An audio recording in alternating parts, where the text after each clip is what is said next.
Welcome back to the Michael Cohen Show on our continued journey to 250,000 subscribers. We're almost there, thanks to you. So make sure you hit the subscribe button and share this with a friend, because every day there's going to be something to talk about. Now, I want to talk about Trump's dinner with Canadian Prime Minister Justin Trudeau at Mar-a-Lago. It is taking over the news cycle. It's all you hear. You turn on the television and you talk about Canada. You're talking about Justin Trudeau. You're talking about the comments that Donald Trump made. Here's a photo of the two of them during that evening having dinner. Now, Trump then went on and posted about the dinner, whereby he's making a joke. If you think it's a joke, let's just say, let's go with what he wants. Making a joke and calling Trudeau a governor, calling Canada the 51st state. And here's what he writes. It was a pleasure to have dinner the other night with Governor Justin Trudeau of the great state of Canada. I look forward to seeing the governor again soon so that we may continue our in-depth talks on tariffs and trade, the result of which will be truly spectacular for all! DJT. All right, let me be clear about something. And you'll hear this at the end. I'm going to give you my total analysis on why Trump is doing this. This is wrong. He is the prime minister of a sovereign country who came to Mar-a-Lago to engage in conversation that affects his country. Imagine if he went to Canada, to the prime minister's residence, and then Trudeau did the exact opposite. He did that to Trump. Imagine how insulted we would all be as Americans. Now, I have family. Half my family lives in Toronto, which is where my father grew up. And I can tell you that I've spoken to my cousins and they're insulted.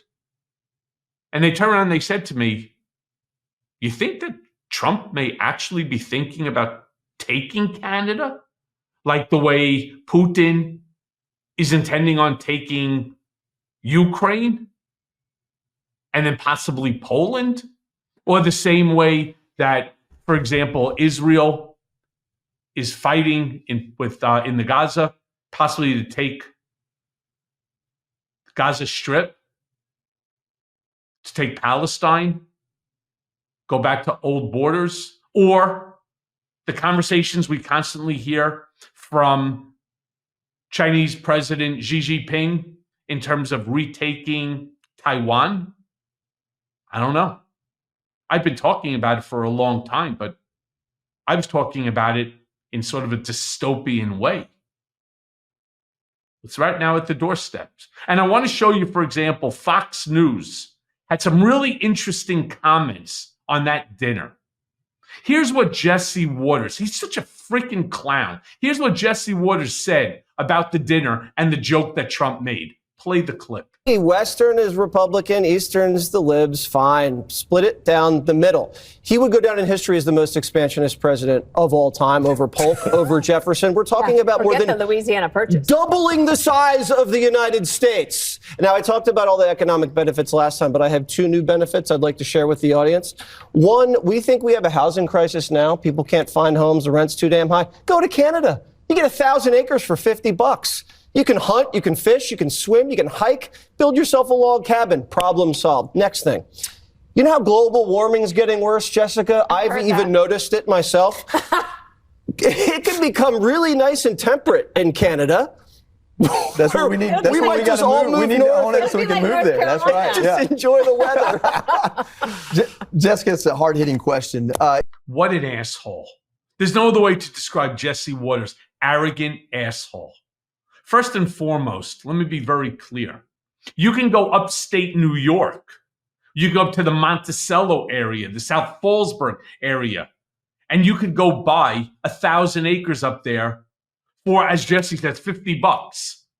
First of all, you're not buying 1,000 acres in Canada for $50. In fact, if you go to Toronto, as an example, there's a place called Forest Hills. The houses are all multi-million dollars. It's like going out and living out in Long Island. He has no idea what he's talking about. But you can go in many places in this country. Go to Kentucky. There's thousands of open acres there where you're not paying $1 million or $100,000 an acre. You can pay $1,000 an acre. So I like how he wants to join in the Trump fun, make fun of Canada. For what reason? And he talked about, oh, now he finally sees that there is something called climate change. But what was the point? What's temperate about? Why? Because they have the same exact weather pattern as Michigan, as Chicago. They're all on the same prevailing westerlies. It's one gigantic wind stream that comes running down from Canada into the United States. But listen, for whatever reason, Donald Trump says something, whether it's a joke or it's not a joke. He's now all of a sudden Jesse thinks that we're going to do something great. We're going to double the size of America. Seriously? And he thinks that that's a smart thing to say? Again, just an asshole. Now we then have Dana Perino up, who says that she thinks that the United States will be making a big purchase soon. As if this is something that's normal. That this makes any sense. You know exactly the big purchase she's talking about. Play the clip. I'm going to make a prediction here before that show, and I thought of this afternoon. I actually think that the United States might make some sort of purchase. And then, I don't know, not Canada, but there might be some sort of like Greenland? Big real estate purchase Greenland in the next 4 years. We do have a real estate president. Yeah. Again, I can't believe that we're even engaging in this type of a conversation, right? I mean, what are we talking about? Like the Louisiana Purchase? Seriously? If Greenland wants to sell to the United States, I mean, it's not like our borders touch. I'm not really sure the purpose of doing it. What would be the basis? How is it going to benefit the United States citizen? I don't know. But then again, there just might be a concept of a policy or of a plan or a concept on why this may be good for you and for me. I just don't get it. You know, the funny thing is, while he's talking this way about Canada, and I'll explain to you why he is in a moment, he's not talking about this like Mexico. Hey, let's stop the drug trade. Let's stop the pouring of migrants from Mexico into, let's just take Mexico, right? How hard do you think that would be? I don't know. Again, there's never a discussion about policy or plan. That's something I myself am anxious to hear. I'm anxious to see what the intentions are of this upcoming and newly, indoctrinated administration.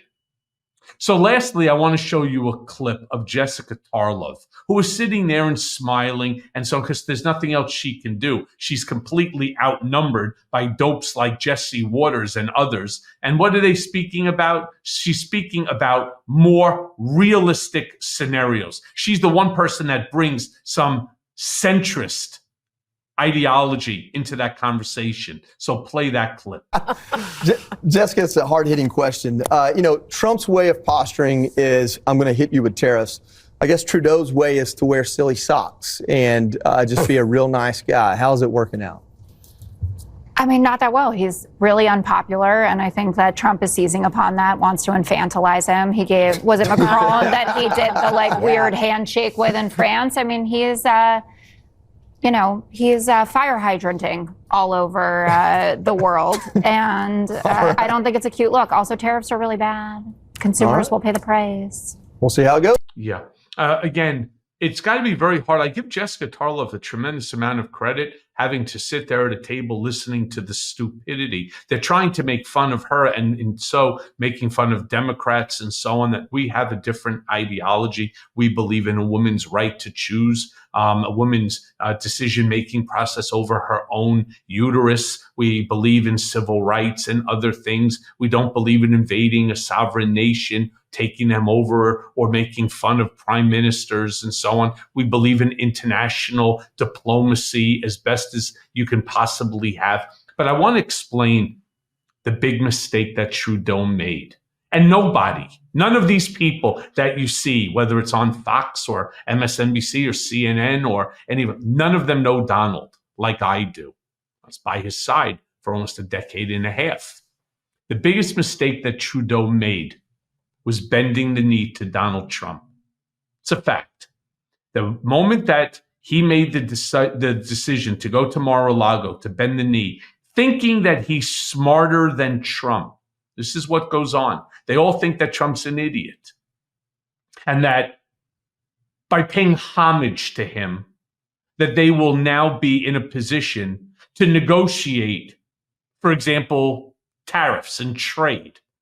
Clearly, Trudeau does not want tariffs. He doesn't need a trade war with the United States. We buy a lot of their stuff, gas, we buy lumber, steel. Remember what happened in 2017 when Trump started with that and he put a tariff on aluminum, which comes from Canada. All of a sudden, soda prices started going up for aluminum cans. And so he gave them a reprieve. He gave them a waiver.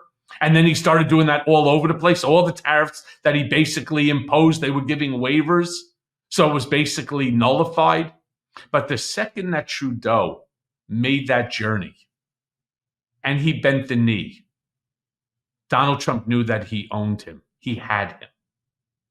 And that he now, in Trump's own mind, Trudeau's his employee. He can do and say anything that he wants. And once Trudeau made that visit, Trump had to really stick the knife into his back, embarrassing him in front of his own country, embarrassing him in front of the whole world by turning around and calling him governor, by making statements that Canada should be the 51st state in our union, and that Trudeau, he'll allow him to remain as governor. Shocking. I figured he would probably put Lara Trump as governor, right, for the great state of Canada. This is the problem. What Trudeau should have done is waited till Donald Trump gets inaugurated, go to the White House like leaders do, not go pay homage hanging out with the Lutnicks and with the other folks sitting at the dinner table, smiling with Elon Musk and the whole bit. That's the mistake that Trudeau made. And it's an embarrassing one. Not just for Canadians, but for Americans as well.